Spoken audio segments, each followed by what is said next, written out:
Well, each week, a group of insiders joins me to offer perspective on some of the week's top stories. This week, sounding off on several small Indiana towns making some noise. Plus, Indiana's venture capital scene is improving, but there are some question marks.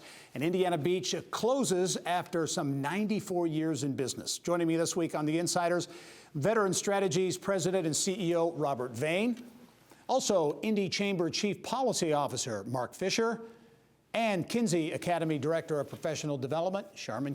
And welcome one and all to The Insiders for another edition. A lot of activity this week. Mark, I'll begin with you, but I know everyone may have something to say on this. Small communities around Indiana that many are challenged and have been facing tough economic times, but we're seeing examples of small communities really trying to make things happen. Rush County detailing a digital inclusion plan. They put a task force together. They want to make everyone have everyone in the county with internet access and really close that digital divide. We take it for granted in metro areas, but in a place like Rush County. Yeah, it's critical that these smaller communities that are seeing population shifts, they're really trying to identify what makes them unique, what makes them a high quality place to live, and investing in technology. It has ramifications, anything from their K-12 system to economic development opportunities to remote working. And so it's great to see communities coming together and really forming some plans and to retain and start to attract people. And I've always been of the opinion that communities, small or big, who are doing things, it all kind of boils down to leadership and having leaders in a community with a vision to get things strong done. Civic leadership, nonprofit and governmental leadership. If they can come together and really form that vision together, I think that's what's going to make the difference. Sharmin, the digital divide is such a huge issue in many parts of the country, including rural Indiana. So programs like this can have real impact that can last for years to come. Absolutely. The thing about the digital divide is that it's not just rural or inner city. It can be within cities. And like you were saying, it can affect everything from education to remote work. In Indiana, that's especially important because we're trying to attract workers. We're trying to attract companies. Not everyone wants to live in the middle of Indianapolis. Some people prefer to live in suburban or exurban areas. And if they don't have the digital infrastructure to do that, they can't make a living. So what's happening here is really important, and I hope more counties do it. Yeah, another county, this one more in northeast Indiana, WABASH County, population loss, population decline, a big issue, Robert, all over the state of Indiana. WABASH County has seen their population steadily decline over the last 20 years. They've launched an initiative to try to reverse that trend. So we're really trying to make a difference on population. Technology creates expectations. If I were to tell you I didn't have a cell phone, you would look at me like I was from the 13th century. Right.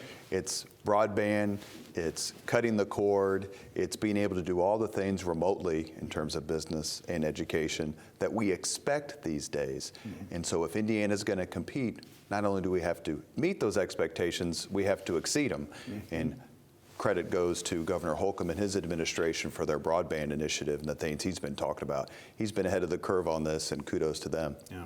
Number of small communities, too many to mention. McCordsville broke news this week, greenlighting a town center plan. So an area without really much of a town center, they say we need to create something here. And again, I think it gets back to population, keeping talent, attracting talent. A lot of communities, small communities, taking advantage of this kind of thing. Right. We've done all the basics right in Indiana, and now it's time to start to invest in our quality of life and quality of place amenities. And it's McCordsville, Fortville, those areas are going to see explosive growth. And so it's really important that they get ahead of this and start to plan properly for their population growth. So it's good to see them getting ahead of the curve. Cost of living obviously is an advantage in the Midwest in general. I think in particular in Indiana.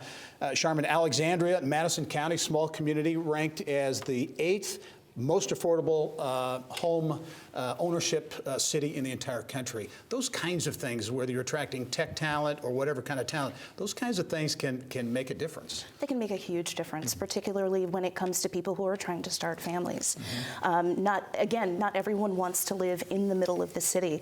One of the reasons a lot of my friends and I, or a lot of my colleagues and I, live in the suburbs is because it's affordable, the schools are great, and you pretty much have whatever you need. cost of living can make or break business, and it is incredibly important. Yeah, you mentioned schools and education, and Kenzie Academy is a really great success story. Raised a lot of money this year, and they're doing some things, but that education piece, having options and different kinds of options for education, how does that fit into the quality of place, quality of life equation? Not everybody has the same opportunities. Not everyone goes to the same kinds of high schools. Not every high school has the same kinds of programs. So if you can distribute incredible content, incredible teaching, incredible alternative opportunities across everything, then you give people chances that they may not have had before. And they don't have to move or uproot their lives to do it. Yeah. Robert, talking about kind of an old school story this week, Indiana Beach in Monticello, White County, Indiana, been around for almost 100 years, 94 years, and a lot of people were shocked. We got a lot of activity on our website on this story. Indiana Beach announcing it would close, or it already has closed after 94 years, so a bit of history and heritage in Indiana kind of going by the wayside. Those are the things that kind of make you shake your head. You wonder why. You're not critical of them because you don't really know the backstory so much, but you know, Hoosiers are sentimental people. We're nostalgic people. We love our history and we love to get together. And as someone asked me about it a couple of days ago, I said, as long as bakery's staying open, because that's really what I care about. Very good. I like the way you think, Robert.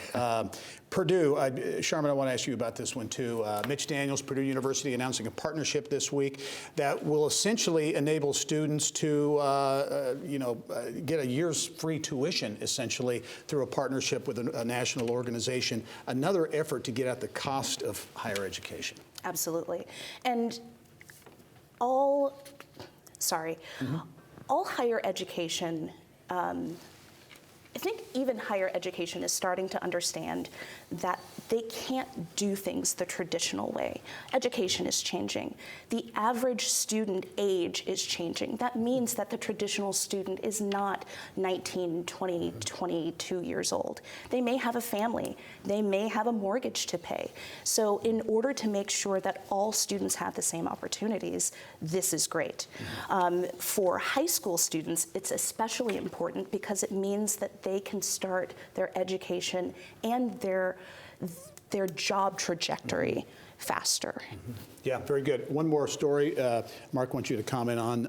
Elevate Ventures came out with their annual venture capital report for 2019, showed record number of deals, 100, also record investment, $500 million, but also on the other hand said Indiana's got a long way to go to kind of be competitive, more competitive nationally. We do, and a lot of the money is focused on the coast, but we're holding our own. I think it's, I want to dig into the numbers a little bit more, but it could mean that some of our smaller companies are maturing, but we got to make sure that we have strong systems to fill that pipeline, that entrepreneurial pipeline. Yeah, and I know a lot of the efforts at the Indy Chamber and others are really aimed at doing that and making a difference as well. Mark Fisher, Sharmin Kent, also Robert Vane, thanks very much, and we will be right back after this. Thank you.